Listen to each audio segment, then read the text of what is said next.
Nigerian and also across the nation to your listening pleasure. I am Olatnbosun Alao on behalf of our executive producer, Dr.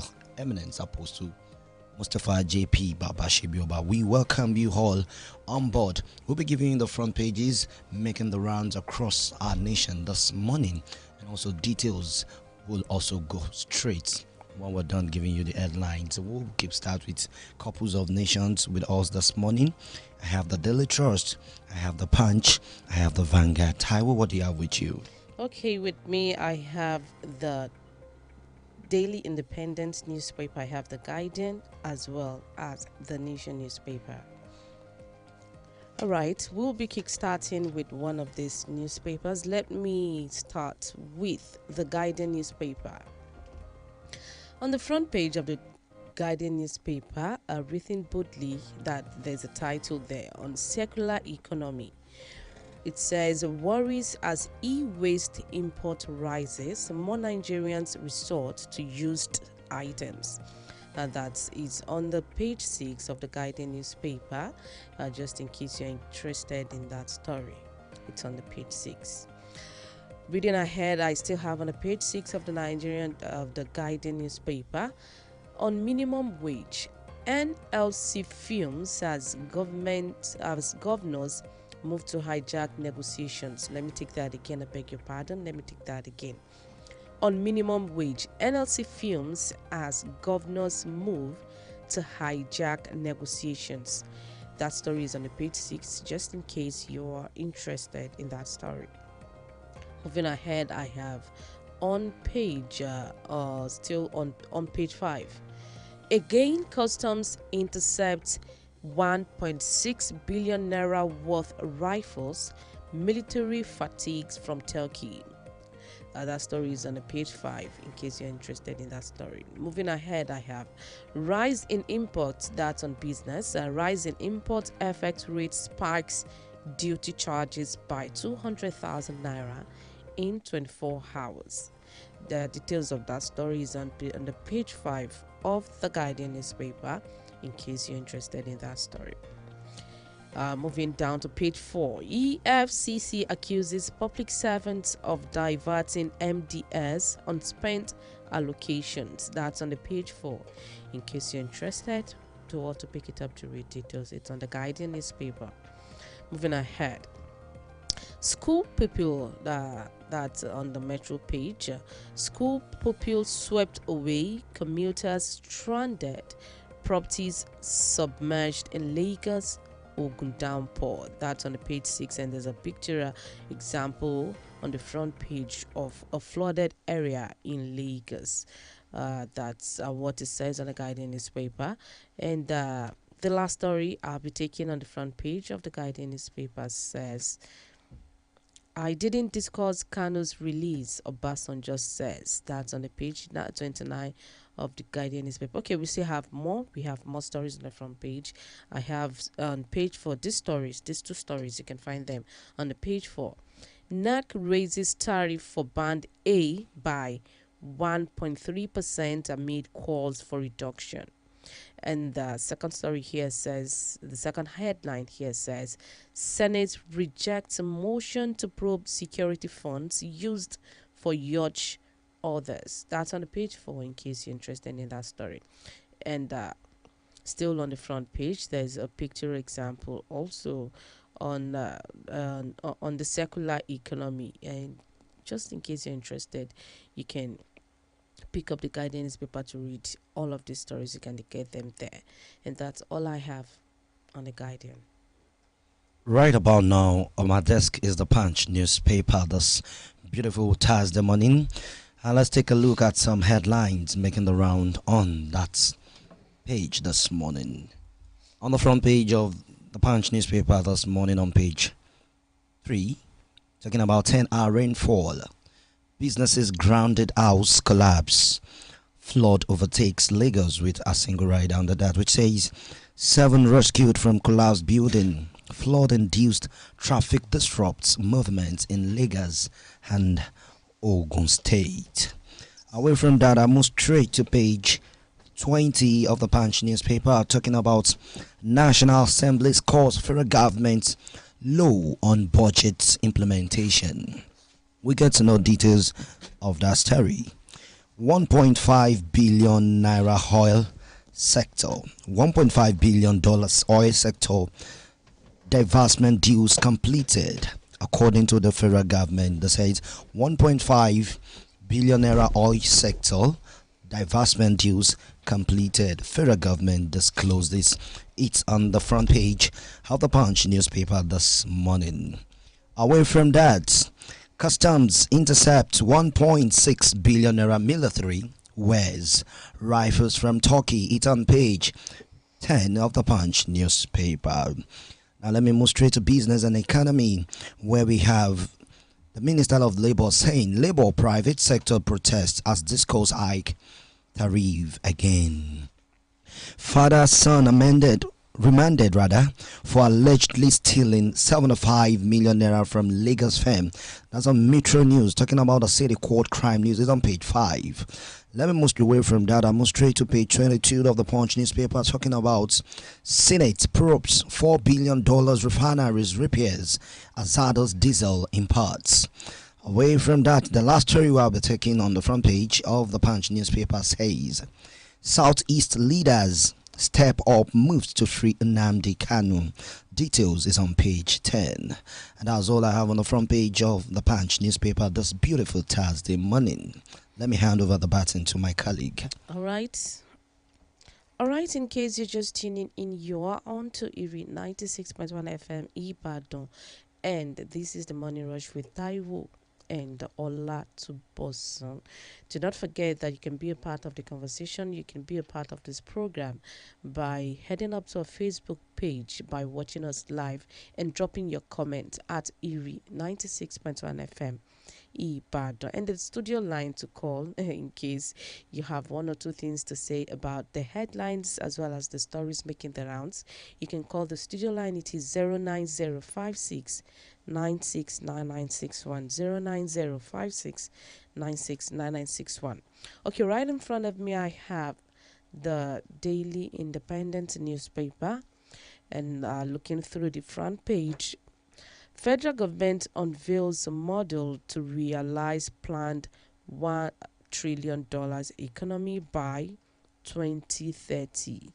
And that's what that story says on the front page. It is written boldly on the front page of the Daily Independent newspaper. You can find that story on the page 23 of the Daily Independent newspaper. Moving ahead, there's a story on page 7. Federal government moves to avert SANU, NASU strike, slate meeting with officials. That's on the page 7 in case you're interested in that story. And still on the page 7, Tinubu advocates collaborative governance as reps legislative open week. And it has just one rider which says Dogara clarifies salary allowances as former Speaker of House. That's on the page 7 of the Daily Independent newspaper, just in case you're interested in that story. Moving ahead, I have on page 6, Obasanjo denies discussing Nnamdi Kanu's release with Southeast governors. Obasanjo denies that. It is on the page 6. It's an interesting one. Do want to pick up the Daily Independent newspaper to read details. Moving ahead, I have on page 6, Senate probes importation of poisonous diesel, says heads will roll. That's on the page 6 of the Daily Independent newspaper in case you're interested. And still on the front page of the Daily Independent newspaper, we have this on the page 7. Southeast senators meet AGF, asked Tinubu to free Nnamdi Kanu. That's on the page 7 in case you're interested in that story. And moving ahead, I have on page 29, Benue governor imposes 24-hour curfew on Ukum local government area. And it has just one rider which says, bandits killed 7 in Ukum, 4 in Gwe West local government area. That's on the page 27. That's a story on the page 27 of the Daily Independent newspaper. Let's move down to page 6. On 2023 general elections, anger tries APC's non-payment of legal fees to lawyers. That's on the page 6. And on page 7, Lagos government urges calm after 9 hours of torrential rainfall. That story is on the page 7 of the Daily Independent newspaper, just in case you are interested in that story. I still have an amazing story here. Despite protest, discuss again hike tariff for band A customers. That's the story you can find on the page 29 of the Daily Independent newspaper, in case you're interested in that story. And another story, the last story I have, is also on the page 29. EFCC wants youths, students against planned protest. That story, you can find it on the page 29 in case you're interested in that story. And last I have on the front page, there's a picture example of the flood in Lagos, the flooded area. In case you're interested, you were to pick up the Daily Independent newspaper to read all of the stories. And let me hand over to Olatnbosun. All right, thank you, Taiwo. And the next newspaper we shall be looking into is the Vanguard. This beautiful Thursday report says, on healthcare crisis, high cost of drugs to persist as local production flops.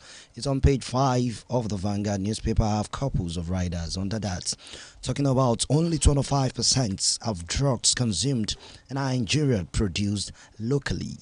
70% drug importation puts more pressure on forex. Importation responsible for high costs of drugs.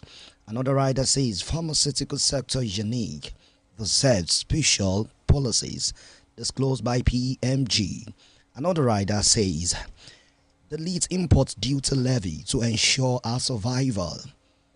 Another writer says federal government should introduce reforms utilized in petroleum sector according to ACPN. Talking about flood in Lagos, we have pictures of that on the front page of the Vanguard newspaper, and also the repute effects on healthcare crisis. Now let's move straight to business and economy. CBN warns banks against rejecting dirty mutilated naira notes. It's on page 10 of the Vanguard newspaper this morning. This caused hike band hay tariff by 1.3% to 209.5 kilowatts. It's on page 26 of the Vanguard newspaper this morning. Uniben students block Benin Lagos Road over poor outage. It's on page 6. We get to know more about that. Lamentations, chaos as flood grounds Lagos. On page 29. Talking about insecurity in Nigeria. Terrorists kidnap Kaduna judge, kill son, and demand 300 million naira as ransom. Face off. Oyo CP brokers peace between Sean and Chief Imam. It's on page 10. Now let me pick this for lovers of sports. I have Morocco 2025 draw. Super Eagles to no opponents today. And that's all I have on the front page of the Vanguard newspaper this morning. Let me hand over the baton to my colleague. All right, The Nation. I have The Nation newspaper right in front of me, and we just have few stories on The Nation newspaper, no much story. So let me quickly take them. On page 2, customs impound guns, drones, others at MMIA. That's on the page 2, and it has one rider which says items shipped from Turkey, one suspect held. That's on the page 2 of the Nation newspaper, just in case you're interested in that story. Moving ahead, I have on page 4. On Dogara, federal lawmakers not earning jumbo pay. That's a statement from to know who said that, to know where and when. It is on the page 4. Do want to pick it up to read details. That's on the Nation newspaper. And moving ahead, I have Band A electricity consumers tariff now 209.50 per kilowatt. That's 209.50 naira per kilowatt. That's on the page 28 of the Nation newspaper, just in case you're interested in that story. Moving ahead, I have a picture example, a picture of the federal, the works of the Federal Ministry of Works. On the front page, it says invitation to stakeholders engagements on the renewed Hope Legacy Road infrastructure project. That's details of how the project is being carried out, or how the project will be carried out. So to read details, it is on the front page of the Nation newspaper. And that's all I have. That's all I have on the Nation newspaper. Right about now, that's all we have on our front pages. And as you all know, we've given you the headlines making the round on the front pages or across the dailies this morning. And we're going to go on a quick breather. When we come back from that breather, we'll give you details of the headlines you've listened to. It's Erie 96.1 FM, your number one commercial foremost radio station in the city of Ibadan. And do not forget, we are live on Facebook at Erie FM, also on YouTube Erie FM, Instagram Erie 96.1 FM, and also on TikTok Erie 96.1 FM. Please do well to press the like button, share and comment in anticipation. And the number to call to be a part of the conversation will definitely be relayed out when the time comes. Do not forget, it's Erie. Information is very, very important. This is the right place to get information you really need. Do not go anywhere. Stay tuned. Stay connected.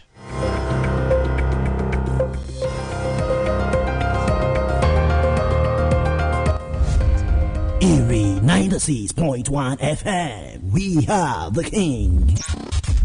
Ó tún ti yá òní ṣe bí ọba headquarters ìpàdé àdúrà ńlá ọlọ́dọọdún ìṣẹ̀lẹ̀ gàdára 2024 ó dàpọ̀ mọ́ bẹ́tàìdà 123 oṣù keje July. ìṣẹ̀lẹ̀ gàdára 2024 ó dé ìpàdé àdúrà ẹlẹ́ẹ̀kan lọ́dún tó máa ń mì gbogbo ìlú jìgìjìgì ní ìṣẹ̀lẹ̀ gàdára. I must be free làkórí ìtọ́dún yìí o. èrò kẹ̀tíkẹ̀tí ó di ní ṣe bí ọba níbi tọ́lọ́run ti ń jẹ́rìí ara ẹ̀. ara ọ̀tọ̀ tó ní ìṣẹ̀lẹ̀ gàdára tọdún yìí o. ó dàpọ̀ mọ́ pàdé àdúrà olóṣooṣù ni. bẹ́tàìdà 123 tóṣù keje July ọdún yìí. Monday July 1 ló ń bẹ̀rẹ̀. títí wọ Sunday July 7 ọdún yìí. àṣálẹ́ Friday July 5 ní sóòru ìṣẹ̀lẹ̀ gàdára pẹ̀lú àpọ̀sù. Sunday July 7 gángan ní pàdé àdúrà ìṣẹ̀lẹ̀ gàdára. bẹ̀rẹ̀ láago 8 òwúrọ̀. ó yá ní ṣe bí ọba headquarters. ṣe bí ọba bus stop gbademu ìdíomi airport area alákíá Ìbàdàn. His Eminence Apostle Dr. S.M.O. Mustapha J.P. bàbá ṣe bí ọba lólùgbàlejò àgbà. agbára ìràpadà máa mú wọn náà ṣe bí ọba. wàá gba ìtúsílẹ̀ pátápátá. Jésù retí rẹ̀ máa bọ̀ kájọ pàdé níbẹ̀. Erie 96.1 FM. We are the king. In the heart of Africa, where the sun's golden rays illuminate the vast landscape, a kingdom of pride and heritage awaits. Welcome to the realm where royalty thrives, where the spirit of kingship echoes through the ages. Discover the majestic allure of being a king. This is Erie 96.1 FM. We are the king. Erie 96.1. 96.1. Erie bringing you non-stop hits. Number one for today's hits. And Royal Entertainment. We are the king. This is your man Flo Rida. Hey, what's happening? This your home Plies, man. Hey, yo, what's poppin', man? It's your boy Bow Weezy, man. Check it out. This is Ed Sheeran. Hi, I'm Charlie Puth. Hi, this is Paul McCartney. Your systems are offline. Tune in to Erie 96.1 FM, the majestic station that rules the sound waves. Join us.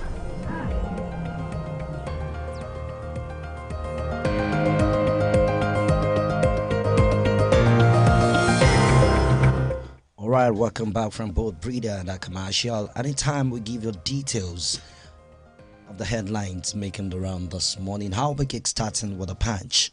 newspaper this morning. The headline says, Federal government meets SANU NASA today to avert strike.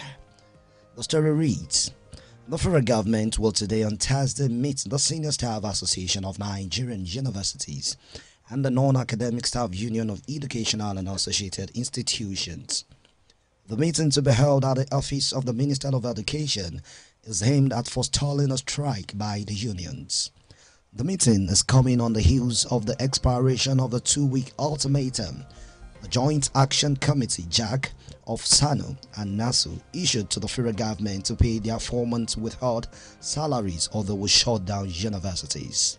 The federal government had, through the Ministry of Labour and Employment, invoked the no work, no pay policy when the 4 university-based unions embarked on a prolonged strike in 2022. But President Bola Ahmed Tinubu in October last year granted amnesty to the university workers and directed that 4 months of the withheld salaries should be paid. The Minister of Education, Professor Tai Maman, had also said the payment was for all the university workers who participated in the strike. While the Academic Staff Union of Universities had been paid their 4 months withheld salaries as directed by President Bola Ahmed Tinubu. The other 3 unions, the National Association of Academic Technologists (NATS), are yet to respond a desperate move to avert the looming strike. The correspondent gathered that the government had fixed a meeting in SANU and NASU by 1 p.m. on Thursday today to address the contentious issues. A source privy to the meeting said the Minister of Education has called to meet with SANU and NASU tomorrow today, maybe to persuade us not to go on strike. We will honor the invitation. We are also going to meet with the Minister of State for Labour and Employment by 3 p.m. today. It was also gathered that the JAC of SANU and NASU are scheduled to meet by 10 a.m. today before going for the meeting. Recall that JAC had planned to meet on July 4 after the expiration of the 2-week term to review the response of the government to their demands and declare an indefinite strike if the government refused to pay the withheld salaries. The headline says, once again, in case you're interested in that story, federal government meets SANU Thursday morning for full details of that story. All right, moving ahead, I have on the guiding newspaper. On minimum wage, NLC firms at governors move to hijack negotiations. That's sequel to Olatnbosun's story. Yeah. It says, I have a few riders under it, which says, governors not against living wage. Oyebanji clarifies and says, no state can pay increased minimum wage without increased earnings. And on SANU, workers not happy with Tinubu's delay. And another rider here I have says, I earned a less than 400,000 naira monthly salary as speaker, says Dogara.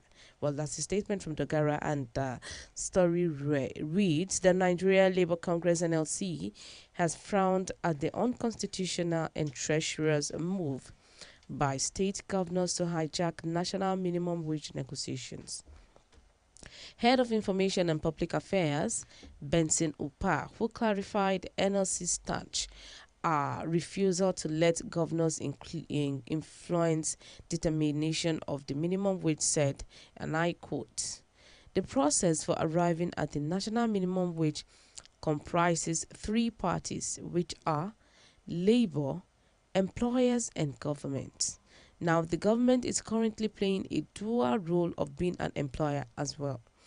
And it says further that governors have been part of this process. And for some of them to want to pull out from the national team that's under the government, they will be injurious to the whole process and an act of treachery and betrayal, because they know fully that they have been part of the government team. And it is tripartite. They do not have the constitutional right to hijack it. Upa noted that the major issue in the minimum wage negotiation with the government is prioritization and political will. He said Nigeria had adhered to this process since 1961 and described the governor's desire to take over the negotiation as completely irrational. He warned that placing labor on the concurrent list could lead to a multiplication of laws, making it difficult for investors to navigate the legal landscape. And says further that labor was put on the exclusive list to ensure a certain level of uniformity in the administration of labor laws, and it makes it a bit easier for investors so they don't have to deal with multiple laws when dealing with labor issues, he said. And the story goes on and on, just in case you're interested. It is on a Guardian newspaper with a headline on minimum wage. NLC films at governor's move to hijack negotiations. That's what the story says. All right. One of our in-house analysts just walked in person of Mrs. Sajo Rita. Good morning to you, ma'am. Good morning, Nigeria. Good morning, Ibadan. Good morning, Mrs. Oladosu. And good morning, Mr. Olatnbosun. Good to see you and good to be here. Yes, we are glad to have you in the studio right now. My pleasure. Yes, ma'am. Welcome. Thank you. It's been a while, Mrs. Madam Rita. Let me put it that way. I trust you're good over there. Yeah, thank you very much. Our pleasure to see you in the studio of Erie 96.1 FM once again. Thank you, my brother. There's a story looming this morning talking about sexual harassment in the sphere of power, corridors of power. Now let me read the story. It's boldly in the front page of the Punch newspaper this morning. Sexual harassment. Reps grew suspended PAM secretary today. The story reads, the House of Representatives Committee on Foreign Affairs will today interrogate the suspended permanent secretary of the Ministry of Foreign Affairs, Ibrahim Lamua, who was accused of sexual harassment. It was reported that a few weeks ago, one Simisola Ajayi, through a lawyer, Femi Falano, senior advocate of Nigeria, submitted a petition to the office of the head of service to the Federation, accusing the permanent secretary of sexual harassment. Ajayi is an aide to the Minister of Foreign Affairs, Mr. Yusuf Tuga. The HOS, Folashade Yemieson, on receiving the petition against the permanent secretary, set up a pro-panel while she suspended Lamua pending the outcome of the investigation. And on Wednesday, the chairman of the House of Representatives Committee on Foreign Affairs, Oluwole Oke, said Lamua will appear before the House Committee on Foreign Affairs on Thursday today. In the petition, Ajayi said Lamua approached her on October 7, 2023, during the first retreat to review President Bola Ahmed Tinubu's 4D policy, and to ask why she did not spend the night at the hotel after the event. And according to the petition, the permanent secretary informed Ajayi that he would want her to come to his room after the event. She was said to have turned down the invitation, insisting that she was a nursing mother and needed to go home to care for her baby. And on May 27, Togal informed Yemieson of the allegations against the permanent secretary. And in June, the Independent Corrupt Practices and Other Related Offices Commission invited Ajayi for questioning over the allegation. And in case you're interested in that story, the headline once again says, sexual harassment. Reps grill suspended permanent secretary today. It's on Punch newspaper for full details. Madam Sajorita, you are a female. As a female, I want you to look at this critically and strategically from your own point of view. Sexual harassment in the corridors of power. Those that knows the law are now breaking the law. I want your reaction to that quick one. Oh, thank you. Once again, good morning, everybody. Good morning. Yeah. Sexual harassment is not only meant for female alone. It happens to both gender. It happens to a man and it can happen to a woman. But it's just that in the society we have, we pay more attention to women because we are fragile. This case of permanent secretary and these House of Representative members, it's very, very questionable because how could, if it's even happened, what is the relationship? It shouldn't happen in the first place. You know the law, you know what it means with foundation. that House of Representative members that this issue is being accused, that is being accused of sexual harassment, it's not just now. It's not because of that. It's not a matter of or attitude towards the opposite sex. If we want to talk about not or attitude towards the opposite sex. If we want to talk about not that now, like we're not talking about from where you started, you ought to know all this, the rudiment from the scratch. But we're talking about exposure. You're exposed already with what you've seen, with the power, with the people you've ruled, you've moved with. I never expected such dastardic acts from someone who knows the law. Look, that is why I said it's beyond you knowing the law. Okay. This thing is I'm being careful of using some words now. Is a thing of is a foundational problem. It can happen to anybody because it's a public figure now. We are saying this. It happens to clergy. Are you telling me a clergyman does not know that it's not biblical, or is not this thing not to harass people? It happens because it's foundational problem. It has nothing to do with your position. It has nothing to do with you knowing the law. But we've seen a situation whereby, is it 2 years ago, 3 years ago, I think a student of Adekunle Ajashin University was harassed by a soldier. Sexual harassment. Are you telling me a soldier doesn't know the law or the implication of what he is doing? So what I'm trying to say in essence is that your position does not matter what you are carrying. Your exposure, whatever you are in life, does not determine your foundational problem. He is the one that will work on himself, not the position he's handling. That's what my own point of view is here. And according to the petition levied against the permanent secretary, what do you think should be levied against him to avert this and serve as deterrent to others in the corridors of power? Look, they have to make him an example.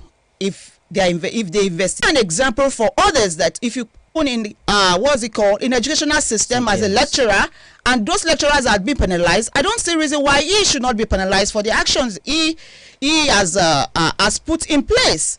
So but if they bury the case and his life follow, what kind of example are you showing? So if he's guilty of the offense, let him face the penalty. All right, thank you so much, Madam Sajorita. And I want to say a very big thank you to ICPC, the Independent Corrupt Practices Commission, for swifting into action against this sexual harassment in the judiciary sector. And in case you want to be part of that conversation, you want to drop your own comment, please say the number to call is 090 56 96 9961. 09056969961, or in case you're listening to us from across the country, +2349056969961. You can add up to our Facebook, drop your comments on this topical issues on ground. Let me hand over the baton to my colleague once again. All right, I have in the Guardian newspaper. Senate blames Borno suicide bombing on failure of intelligence. And it says, Khan decries resurgence of criminality, urges action. The Senate yesterday blamed the recent suicide bombing at Gwoza town in Borno State on failure of intelligence on the part of security forces. Senate President Godswill Akpabio made the remarks in his contribution to the debate on a motion on the incident sponsored by the Chief Whip Mohammed Ali Ndume at plenary. Ndume in his lead debate identified Mandara Mountains, Sambisa Forest, and the Lake Chad region as the remaining terrorist haven. The Red Chamber in its resolutions urged the federal government to direct the military to rethink its conventional strategies in fighting insurgency and other crimes by deploying modern technology and scientific tactics. The lawmakers observed that relying on conventional methods alone, like deployment of troops, appeared not to be succeeding as terrorists continue to deploy non-conventional approaches in killing Nigerians and destroying their means of livelihood. Meanwhile, the Christian Association of Nigeria, CAN, has also condemned the attack, urging government to intensify efforts in ensuring the security and safety of all citizens particularly in vulnerable regions. And the story says further that the body observed that the attacks in Gwaza were a stark reminder that terrorists is a threat to our collective humanity, regretting that innocent lives are being lost to these heinous acts. And in a statement in Abuja, CAN President Archbishop Daniel Okwo expressed concern over the resurgence of suicide bombing in the country and urged religious leaders and Nigerians to unite against terrorists, violence, and promote peace, love, and harmony in the country. And the story goes on and on. I think there was negligence from because we don't expect things like this to still be happening. With the effort of our past president and the present administration, it's very, very unfortunate. But notwithstanding, if you are saying it's the fault of security agency, are you telling me that they should risk their life totally for what you ought to do as a government? Look, these people too, they are also human beings. Soldiers are being killed, and now you are saying, okay, they should have some, is a failure of intelligence on the part of the security forces. I think the House of Representative members, before coming out to say some things, they should try and they should feel it how it is, because these people are with us. These people, their mission is to destroy this country. What are you people doing to save the innocent citizenry from their evil plans?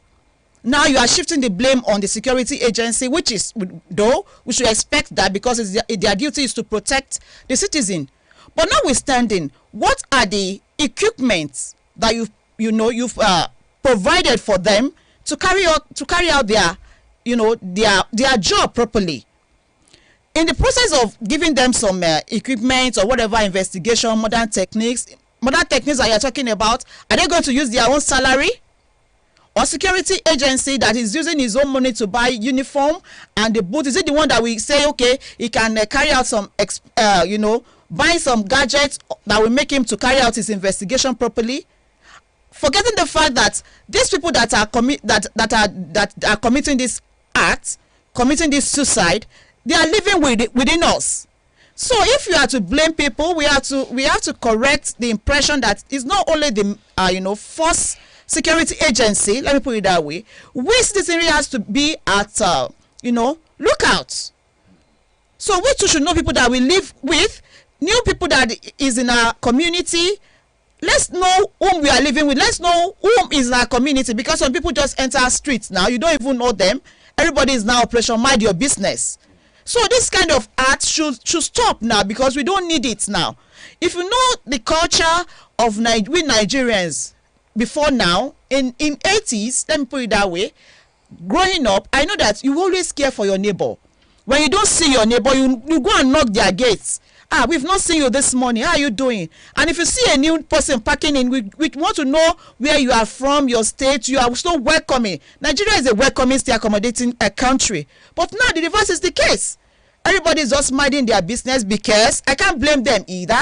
Because when they go to the security agency to report someone, you will be a scapegoat. So these are the things that I think we should checkmate, not putting the whole blame on security forces. We also have our own part to play as a citizenry, and as those people that are our leaders, they also have some part to play by supporting the security agency. Okay, thank you so much, Ma. All right, there's a story here, still on this same story. According to Ndumi, he said Mandara Mountains, Sambisa Forest, and the Lake Chad region like it is one some of these terrorists haven, like their hideout. Okay, since they know these terrorists, they stay around these areas, why can't some security officials be deployed to to go raid these areas? What are they waiting for, since they know where they are, since they would know where they can find them? So to be able to ensure the safety of the citizens, what do you have to say about this? Don't you think? Look, that's why I said something. We have our own part to play. The House of Assembly that is laying this allegation, blaming the security agency, has their own part to play. Now they know where they are. Why is it difficult for them to carry out their actions? Is it because, oh my God, is it because some of them are, I want to be careful because, Iri FM is a radio station that is worldwide, and we have to promote peace in our country. So I have to choose my words. Is it because these people are bigger than government? Or are you telling me, it's my personal opinion, that these people are in government? Why is it difficult to do? Why is it difficult to go there and, I don't know. Why you see me being careful of my words is that we are trying to promote peace in our country. We don't have to, ignite the fire, because if not, I don't see why it is difficult for federal government to empower the security agency to go to Sambisa Forest. Sambisa Forest is not just now. Sambisa Forest has been before now, and when they even kidnap the Chibok girls, some people are saying they are in Sambisa Forest here and there, and up to now nothing is happening. So is Sambisa Forest now turned to to an area that nobody can go there? Now they were saying, okay, I heard when they were saying that, okay, if they go there, some innocent Nigerians will be affected. That is why they don't want to attack them. Are they not killing innocent Nigerians now? So I don't think when we are looking at it from our perspective, something is fishing, something is really hiding, that we Nigerians have to call the government on their toes to do the needful for the security of we Nigerians, because now we are saying, look at the number of people that were killed in that suicide bombing, innocent Nigerians. So if he is saying this, why can't he carry out law or whatever, empower this military personnel or any security personnel, the Air Force, to do the rightful thing, and let us stop this issue of terrorism and let there be peace in our country. Wow, that's amazing, Madam Sajorita. An injury to one is an injury to all. You've said it, and we believe Nigeria, we are unity and faith, peace and progress. And for us to have this gluttonic tranquility for the nation, so that will be an envy of nation to many countries, we need to hold our governments, the leaders, on board to serve us rightly. This is why we put them on board. You said it all. I would appreciate if people could make it a situation report to call the studio line 09056 969961. Let's hear your own cogent view on this related issue, on this trending issue we are talking about right now, talking about the insecurity in some parts of the country. We are one Nigeria, and I want you to know that very well. With this, I need to go on a quick commercial break. When we come back, we'll go to details of another story making the round.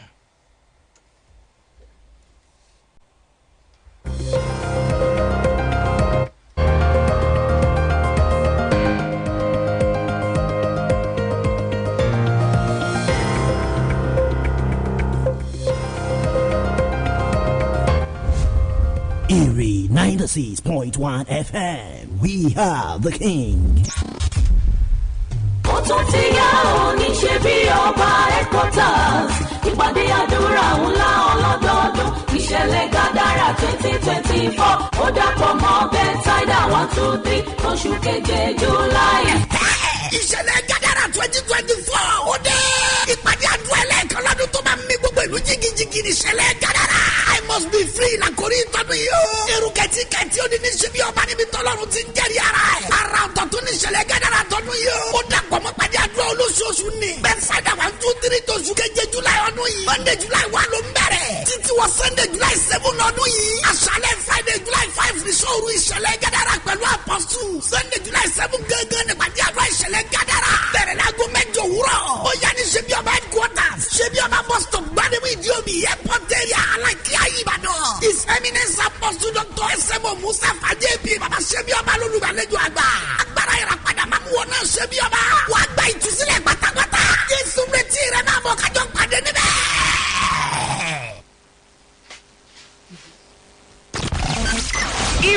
96.1. 96.1. Erie, bringing you non-stop hits. Number one for today's hits. And Royal Entertainment, we are the king.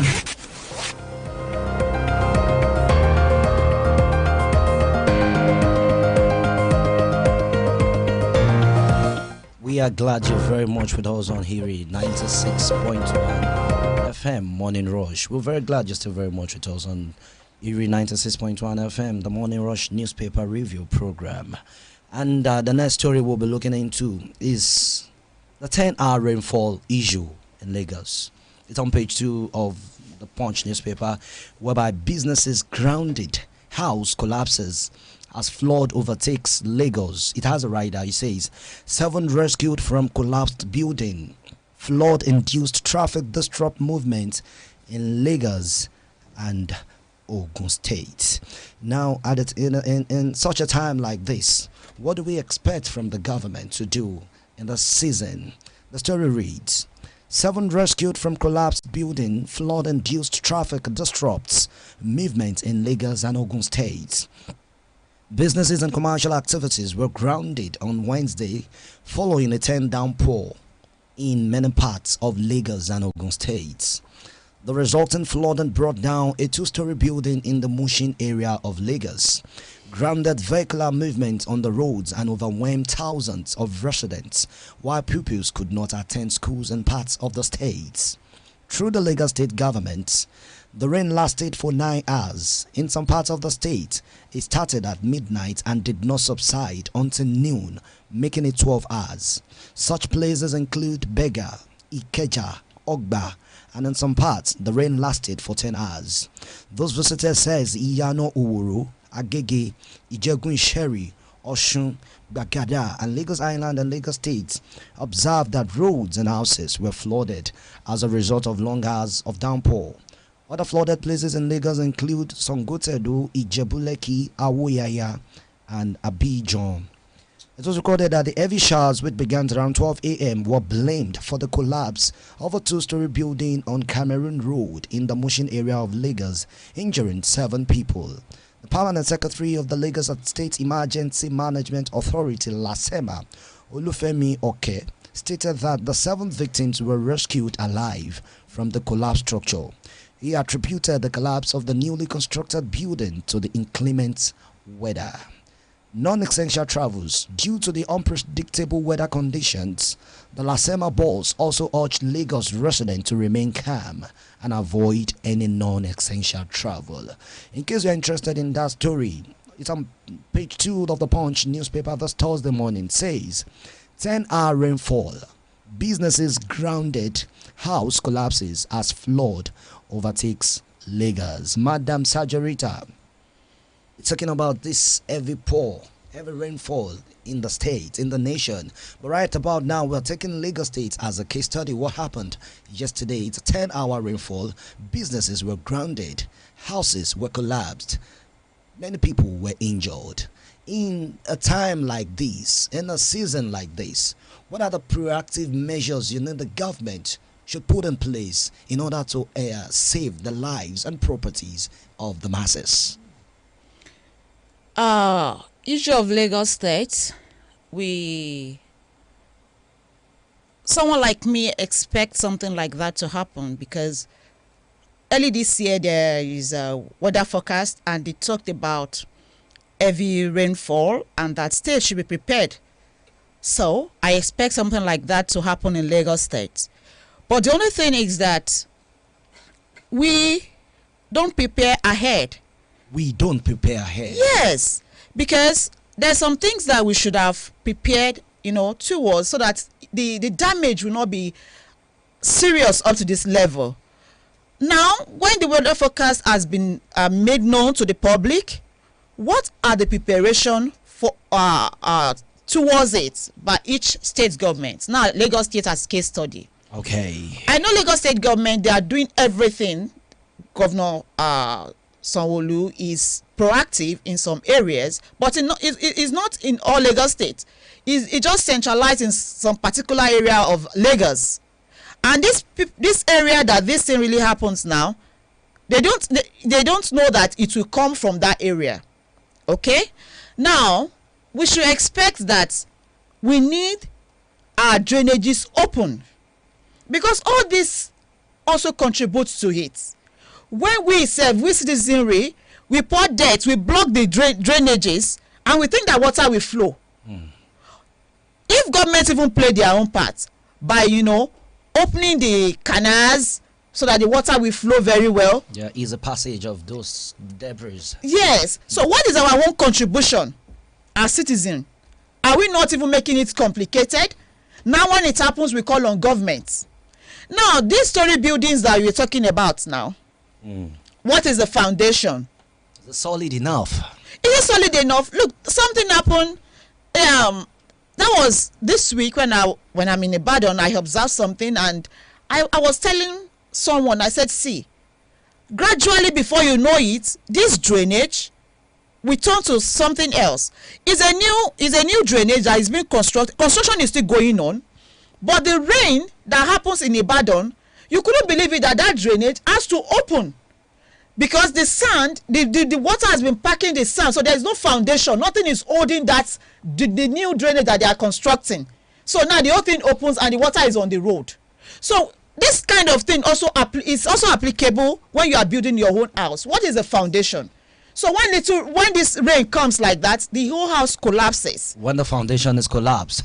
So when everything is faulty from the foundation, what do we expect? And Lagos State is water. And the funniest thing now, it's the people on the mainland suffering most. Yes, that is what I'm saying. And we know the level of people on the mainland. Look, government will not suffer this. It is we that we are going to suffer it. So, but the only thing is that what is the preparation of government towards it? And if government is preparing their own part, what is our own quota as citizenry? What are we doing? Yes. Okay, don't pour dirt on the drainage or whatever. You will see some people is in the night, they will pour it. Even the elites, they throw trash on the road, and when you correct that, they will be telling you that. Are you telling me no one is exempted here? No, even the elites, they do the same thing. Now you will look at them, you will say and they will tell you that is it your father's house? Is it your land? So then when it now happens, we start calling on government. So we should try and have a let's have this mindset of preparing ahead. Now, what has happened in Lagos State now? Ogun State should be getting themselves ready. It affected some parts in Ogun State. Yeah, some parts in Ogun State, that it will not, extend to all parts of Ogun State, because Ogun State, Lagos State, these places are covered with water. Yes. Forget the fact that there's still some places that is water area. So, and if it's happening, what is the preparation of Oyo State government? What are they preparing ahead for, so that it will not escalate? So these are the things that we should be prepared ahead, and I'm still emphasizing on it. When the government asks us to open our drainages, please let us do. Even in some areas, sir, let me just come in new sites, please, when you are constructing your house, try and make drainages, make provision for drainages. Some people, they have to build their house and there is no drainage. So in that kind of thing, when it doesn't happen in the first year you pack into that house, the second year, and nothing is being done, be expecting that water will surely, one way or the other, they will find their way. So when it now happens, we'll now be calling on government. So we should prepare ahead as an individual, so that at least this kind of thing will not take life. And that was a very nice illustration from our analyst. I sincerely salute your wisdom, Madam Sajurita. And at this point in time, we need to draw the lines of the curtain. We sincerely appreciate those that have participated both on Facebook, Instagram, TikTok, and those that are trying to call. And we actually saw your messages. God bless you so much for partaking in today's Morning Rush program. I am Olatnbosun Alao, your energetic presenter. I won't be doing this alone again. My beautiful sister.